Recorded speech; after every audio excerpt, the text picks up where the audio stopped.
मन में इस सरकार के प्रति एक आशा जगी है कि जो भी इनके मन में है वो यह सरकार करेगी। सरकार कर भी रही है। आपने देखा होगा जो शिक्षा में थी उसका नोटिफिकेशन क्या था, क्या शर्तें थी, इन सब चीजों को हम विभाग में मंगा के देखेंगे और जो हो सकता है इनकी आवश्यकता, हमारी मांग, ये दोनों को एक कसौटी पर रखेंगे।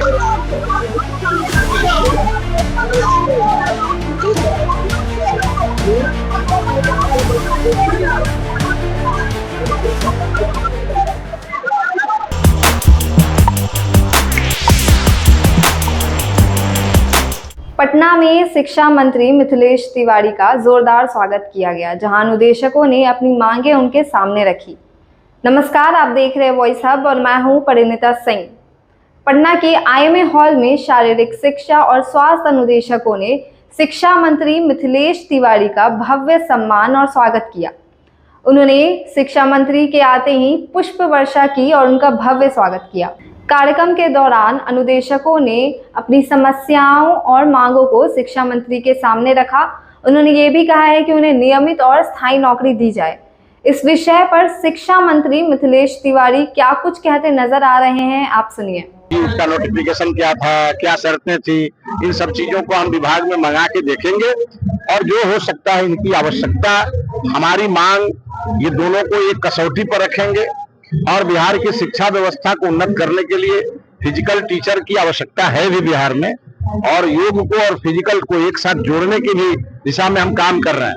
तो कुल मिला के इसकी संभावना तलाशेंगे और जो हो सकता है वो करें।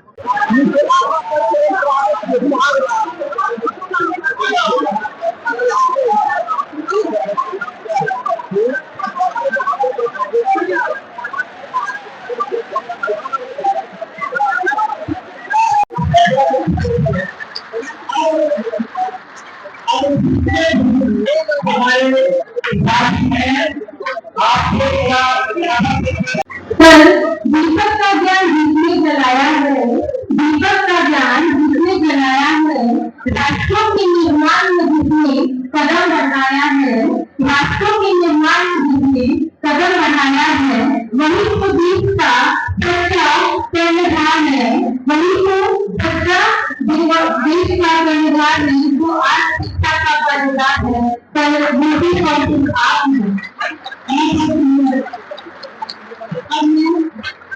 तो सुना आपने, शिक्षा मंत्री ने कहा है कि सरकार इस विषय पर गंभीरता से विचार कर रही है। उन्होंने भरोसा दिलाया है कि अधिकारियों के साथ बैठक कर वो सकारात्मक पहल शुरू करेंगे। उनके इस फैसले के बाद लोगों में खुशी का माहौल है। उन्होंने जिस तरह से आश्वासन दिया है लोगों को, अनुदेशकों में खुशी का माहौल देखने को मिला। अब देखना होगा कि सरकार इस पर क्या नया फैसला लेती है। ऐसे अपडेट्स के लिए बने रहिए हमारे चैनल वॉइस हब के साथ। धन्यवाद।